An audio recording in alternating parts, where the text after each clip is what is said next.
We live in an era of unprecedented aspiration. From the moment we awake, we are bombarded with the imperative to achieve. We define ourselves by our goals, the career peak we must reach, the perfect lifestyle we must curate, the legacy we must build.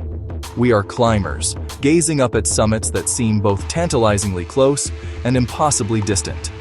And so, we begin the ascent. We hustle, we strategize, we push forward with relentless energy. But the landscape of life is rarely a smooth upward path. It is treacherous. Inevitably, the weather turns. The fog rolls in, obscuring the vision that once seemed so clear. We hit the unexpected obstacle. The rejection letter, the failed venture, the sudden loss, the realization that the path we chose might be the wrong one.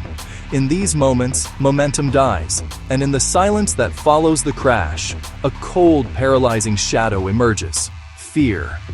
It is not the primal fear of a predator in the night.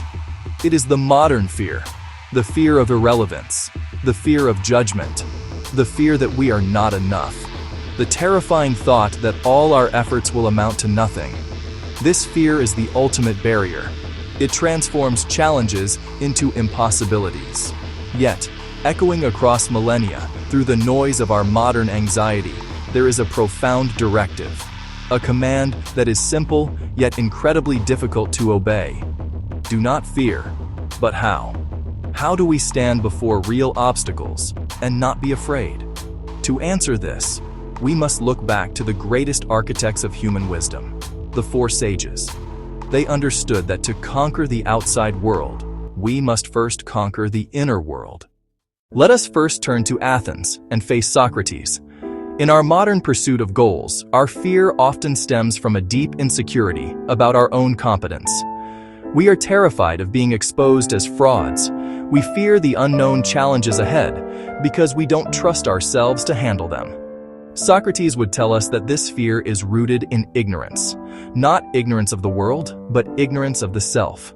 We are so busy chasing external validation that we have forgotten to examine the runner. We fear failure because we have tied our entire identity to success. Socrates famously declared that the unexamined life is not worth living. His antidote to fear is radical self-knowledge. When you hit an obstacle, do not panic. Instead, pause and ask the hard questions. Why am I pursuing this goal? Is it truly mine? Or is it what society told me to want? What am I actually afraid of losing?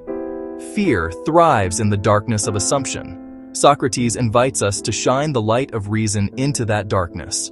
When you truly know your own values, your own strengths, and your own limitations, the external obstacle loses its power to terrify you. It just becomes a problem to solve. Do not fear, Socrates might say, because the only true danger is living a life that is not authentically yours. Know yourself, and the fear of the unknown begins to dissolve. Next, we sit under the Bodhi tree with the Buddha. Our modern goals are almost always tied to desire. We want the outcome. We crave the status, the security, the completed project. When an obstacle blocks that desire, we suffer. We feel fear because we are desperately clutching at a future that does not yet exist, or trying to hold on to a past that is already gone. We are attached to a specific outcome, and the thought of not getting it is devastating. The Buddha taught that this attachment is the root of our suffering and our fear. We are terrified of change. We want things to be permanent in a world characterized by impermanence. When the storm comes and blocks your path, your fear is the resistance to that reality. You wish it were otherwise. The Buddha's wisdom offers a profound shift, mindfulness and non-attachment. Do not fear, the Buddha teaches, by realizing that the thing you are afraid of losing is already transient. The failure you fear is just a passing event, not a final verdict on your being. Instead of fearing the obstacle, acknowledge it, breathe into it, accept that it is here, right now. By letting go of your rigid grip on how you think things should be, you open yourself to navigating how things are. The fog of fear is generated by your own grasping mind. When you let go, the fog clears and you can see the next step. We move now to ancient China to hear the pragmatic wisdom of Confucius. Sometimes our fear is paralyzing because the obstacles seem too chaotic, too big to manage. The world feels disorderly, and we feel small and ineffective against the tide of circumstances. We fear that nothing we do matters. Confucius does not ask us to meditate away the world. He asks us to build order within it, starting with ourselves. Fear, in the Confucian view, often arises when we neglect our immediate duties while worrying about distant outcomes. We are terrified of the mountain peak, so we forget how to walk. Confucius teaches the power of Ren, virtue, benevolence, and moral character. His antidote to fear is disciplined action rooted in the present moment. When faced with a massive challenge, do not be afraid of the entirety of it. Focus on what is right in front of you. What is your duty right now? What is the virtuous action in this precise moment? It might be making that one difficult phone call. It might be restudying the basics. It might be treating your colleagues with respect despite the crisis.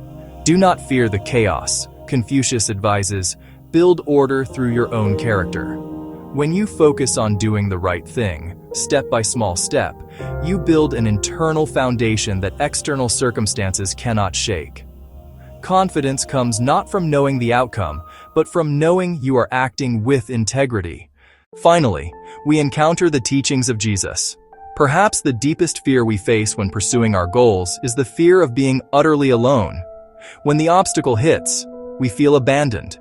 We feel that the weight of the world is on our shoulders and that we lack the strength to bear it. We fear we are insufficient. Throughout the narratives of Jesus, the phrase, "do not fear" or "fear not," is repeated endlessly. It is perhaps the most frequent command in his teachings. Why? Because he addressed the fundamental human anxiety of being powerless and isolated in a hostile world.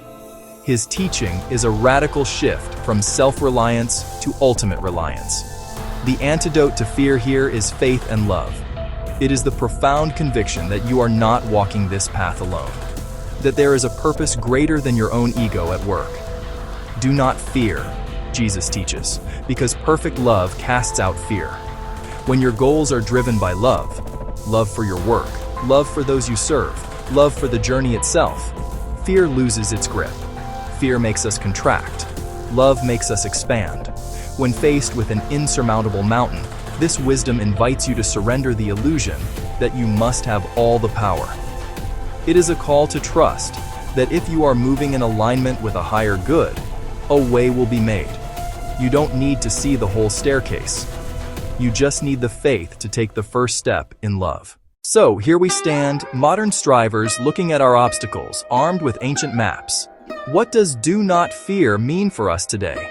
It does not mean recklessness. It does not mean the absence of the physiological feeling of fear. Your heart may still race before the big presentation. You may still worry about the unknowns of a new venture. Do not fear is a state of being. It is an active choice. It is the Socratic choice to know yourself so deeply that external failure cannot define you. It is the Buddhist choice to let go of the rigid attachment to outcomes, finding peace in the present effort. It is the Confucian choice to focus on the virtue of your immediate action, building order amidst chaos. It is the choice of faith, trusting that you are not alone in this journey, and letting love be your motive force. The obstacles will not disappear. The challenges will keep coming. That is the nature of the ascent. But when you meet them, remember the wisdom of the ages. Breathe, center yourself, and hear the whisper that has guided humanity through its darkest nights and highest climbs. Do not fear. Keep walking.